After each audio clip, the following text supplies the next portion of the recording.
There is a kind of mind that bends a room without raising its voice. It does not beg, it does not defend, and it never reveals its full weight until it chooses to strike.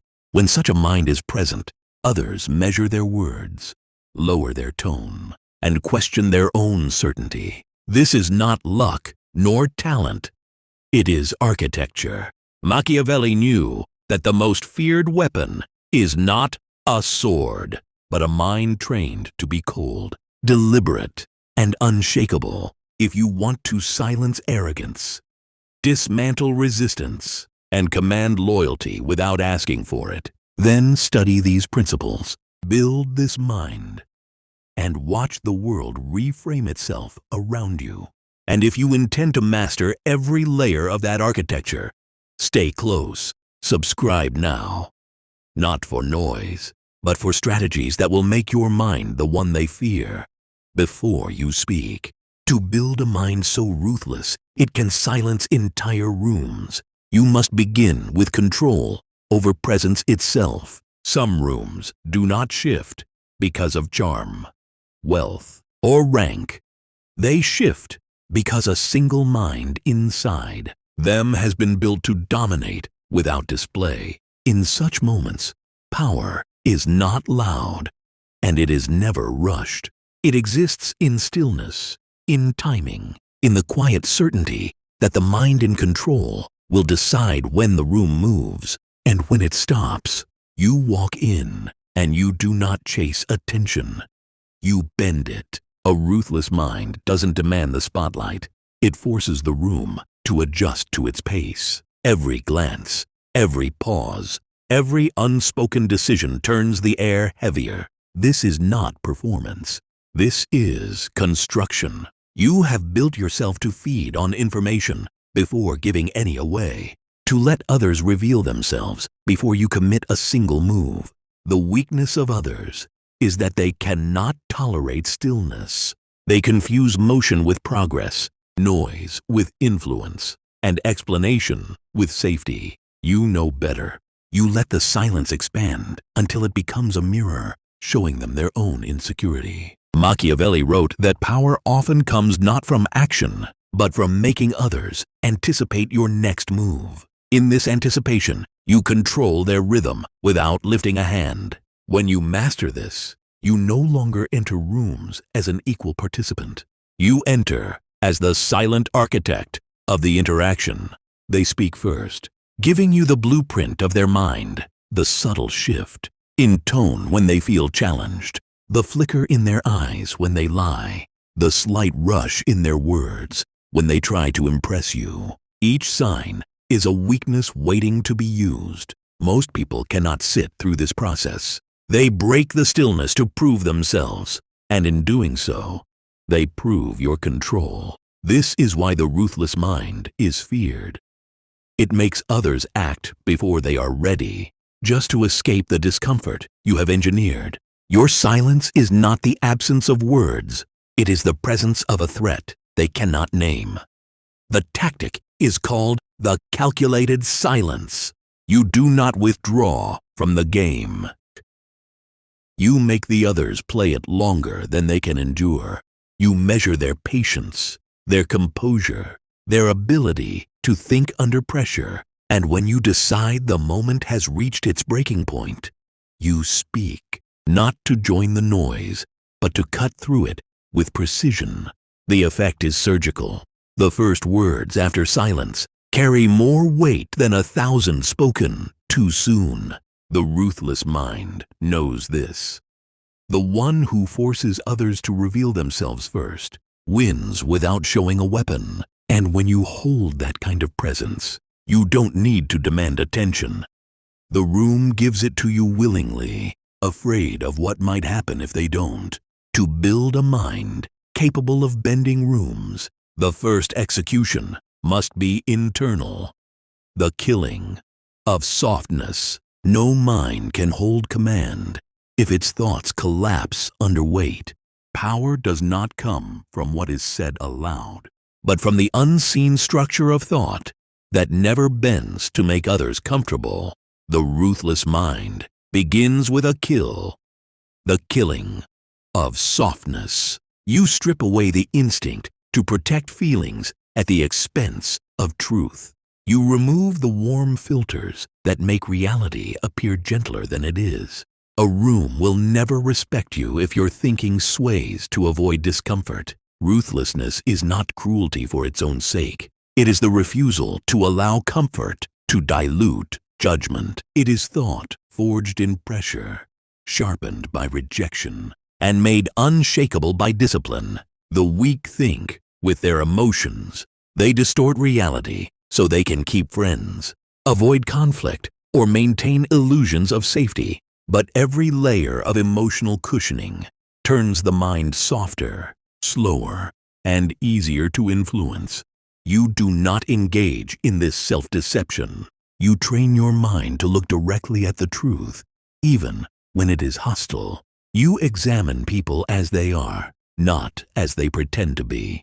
Machiavelli understood this when he wrote that men should be judged by what they do, not by what they say they would do. This principle severs illusions in an instant. When you remove softness, your thinking becomes surgical. You no longer waste energy negotiating with reality. You work with it. You can strike precisely because you see exactly where the structure is weakest. While others hesitate, second guess, or consult their feelings, you move with certainty. This is not because you are reckless, but because your clarity has removed hesitation from the equation. In practice, this transformation requires discipline in 3 areas: self-truth, external assessment, and execution. Self-truth means no lies about your own weaknesses. You catalog them so they cannot be exploited. External assessment means observing others without sympathy clouding your view. Execution means acting on truth even when it causes discomfort or conflict. Most will fail here because they cannot sever the need to be liked. That need will keep them small. A ruthless mind accepts that respect is worth more than affection. Comfort is an easy currency to spend, but it buys nothing of value. When softness dies, what remains is a clarity that others will fear and follow in equal measure. The tactic is simple but absolute. Train your mind to strip emotional cushioning from every thought. When confronted with a decision, remove the should and deal only with the is. When assessing a person, ignore what they want you to believe and focus on what their actions reveal. When weighing an outcome, cut away the imagined comfort of the best case scenario and prepare for the cost of the worst. Most will not survive this process because it feels like a loss. The loss of innocence, of easy warmth, of comfortable illusions. But in its place grows something that cannot be bent, bribed, or broken. And once you hold that kind of mind, the room will feel it before you speak. Tactic: adopt the cold lens. Train yourself to strip every thought of its emotional weight before making a decision. Ask, what is true when emotion is removed? Use this as your mental baseline in every conversation and negotiation. To build a mind capable of bending the atmosphere of any room, one chain must be broken first: the need for approval. This invisible leash controls more people than fear or money. It forces compliance without command, shaping behavior into something safe, predictable, and easily manipulated. As long as this leash remains, true mental ruthlessness is impossible. The most dangerous leash is invisible. The desire to be liked. You think it keeps you safe, that it smooths the path in every interaction. In reality, it turns you into something soft and harmless. A ruthless mind commands a room because it does not move for applause. It is unshackled from approval. The moment you stop performing for their affection, your presence becomes unpredictable, and unpredictability is feared. You obey social rules without even noticing. You smile when you don't feel like it. You agree to ideas you know are weak. You apologize before there's even a reason. These reflexes make you predictable, and predictable people are dismissed. Machiavelli knew that to hold influence, you must sometimes appear cold, detached, even cruel, because respect dies in the same space where you beg to be liked.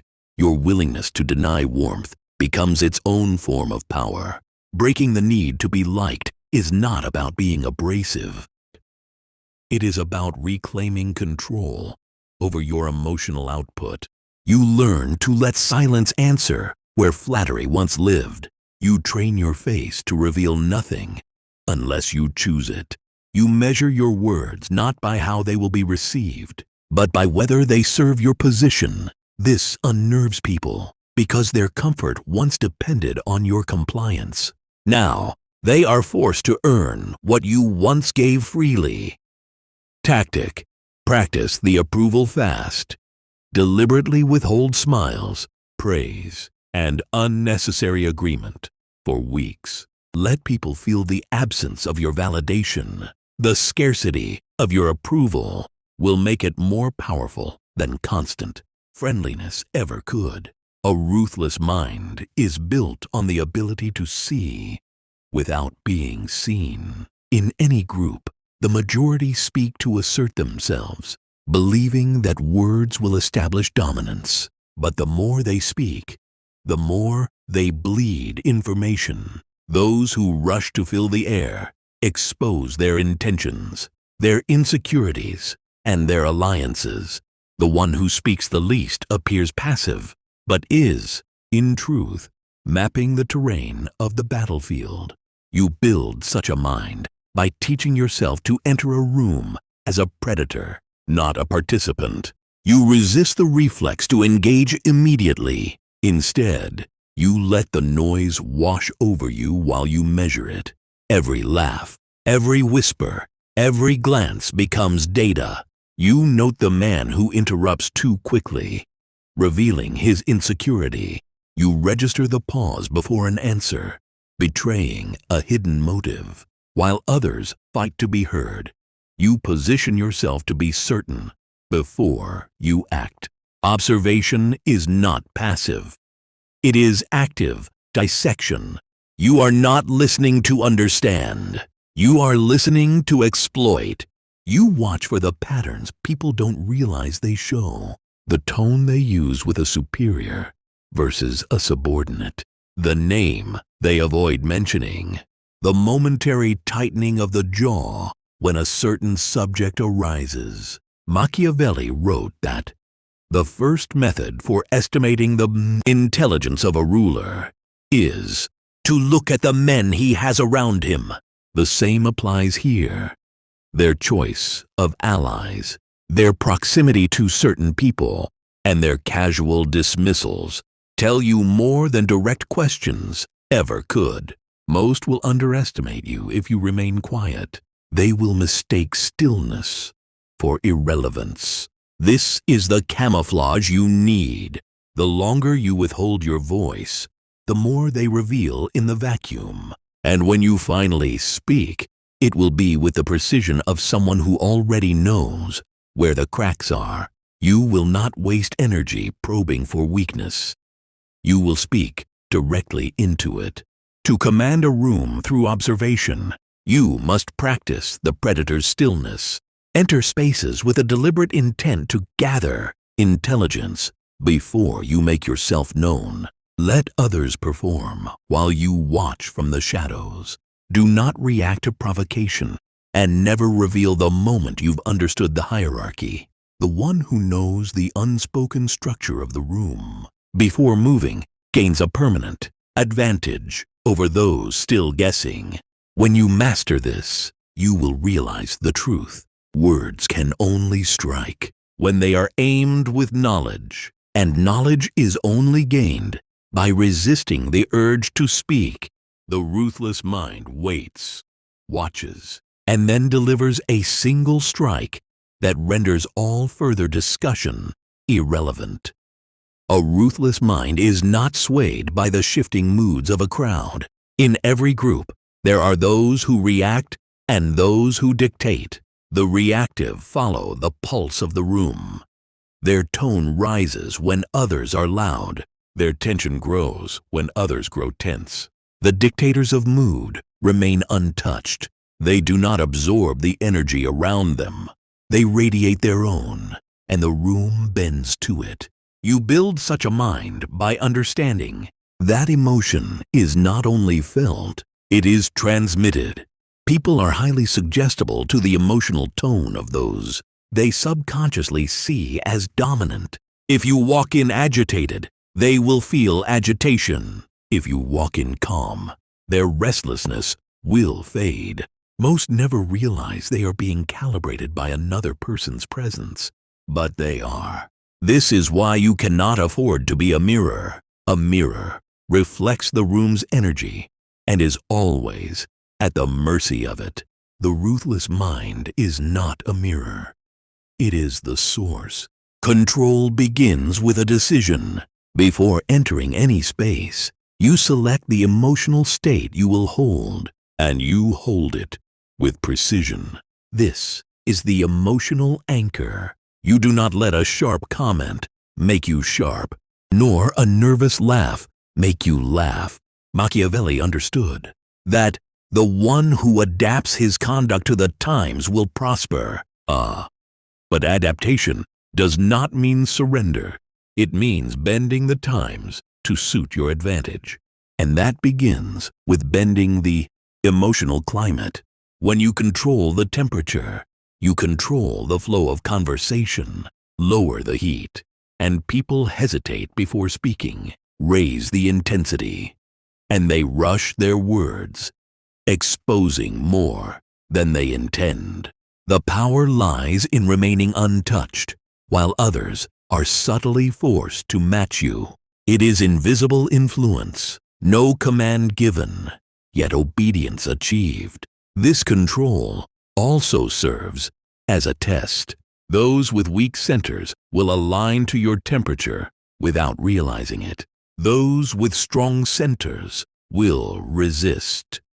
And in that resistance, they will reveal their true nature. Every flicker in their expression, every shift in posture tells you where they stand. In the hierarchy, you are silently enforcing. To build a mind capable of this, you must train your emotional presence like a weapon. Enter a hostile room with unshakable calm, and hostility will dull.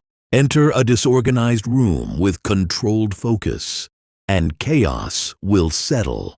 Hold that state until they stop trying to pull you into theirs, and instead orbit around yours. That is when you know the room belongs to you. When mastered, this tactic makes even your silence feel heavy. It is not the absence of noise that commands respect, but the weight of the atmosphere you create. Control the temperature, and you control the people. Lose control, and you become one of them. Swept along in currents you should be directing. In any gathering, words flow like water, endless, unfocused, and quickly forgotten. The majority speak to maintain their presence, to prove they belong. But power does not belong to the loudest. It belongs to the one who speaks rarely, yet shapes the outcome. The fewer the words, the heavier they land. A single sentence, well placed, can dismantle a position built on hours of noise. You build such a mind by training restraint until your silence feels like pressure. Every second you remain quiet forces others to fill the void, to expose their reasoning, their insecurities, and their assumptions. In that stillness, you gather their weaknesses as ammunition. Then, when you finally speak, it is not to participate. It is to end the discussion. Your voice does not join the noise. It replaces it. Most people mistake talking for influence. They spend their energy on half-formed points, hoping quantity will outweigh precision. But the ruthless know that speaking too often drains value from every word. Machiavelli understood this when he wrote that, "The wise man does at once what the fool does finally." A well-timed statement is the verbal equivalent of a blade, slid between the armor, swift, decisive, and leaving no time for recovery. The strategic strike is not about cruelty. It is about inevitability. You do not aim to win by arguing. You aim to deliver a line so sharp that the argument collapses under its own weight. This is why you must refine the one-cut statement, a short, undeniable truth that exposes the contradiction, hypocrisy, or flaw everyone else is avoiding. It is not loud. It does not need to be repeated. Once it lands, the silence that follows is not absence. It is surrender. To execute this, patience is your first weapon. Let the room exhaust itself. Let them speak in circles. Convinced they are building strength through repetition, you watch, listening for the single point of tension that, if exposed, will unravel the entire thread. When you deliver your strike, it is not an opinion. It is the truth no one can defend against. And then you stop. No explanation, no softening, no need to clarify. The echo of your statement will do more work than additional words ever could. Those who oppose it will falter, forced to either challenge what they cannot disprove or fall silent themselves. Those who support it will align with you, not because you asked, but because you demonstrated the precision they lack. The ruthless mind understands that in power, as in war, victory is not always about the number of blows struck. It is about the one blow that ends the fight. Speak rarely, strike surgically, and when you do, make sure the cut is deep enough that it does not need to be made twice. In every group, there is one presence that shapes the atmosphere without effort. Conversations shift tone. Energy changes direction. People adjust their behavior without knowing why. This influence is rarely loud, rarely obvious, and never dependent on constant action. It is a pressure that exists in the background, guiding without touching, controlling without speaking. This is the mark of a mind that has moved beyond words into pure presence. The goal is not to be seen, it is to be felt. You achieve this when your restraint, your cold clarity, and your refusal to chase validation merge into a single force that precedes you into every room. People sense it before you speak. Their voices lower. Their eyes search yours for cues, though you offer none. They hesitate before disagreeing, because your silence carries the weight of judgment they cannot read. You are not simply withholding words. You are teaching others that your attention is a currency they must earn. This is how psychological conditioning begins. Over time, their behavior shapes itself around the possibility of your reaction.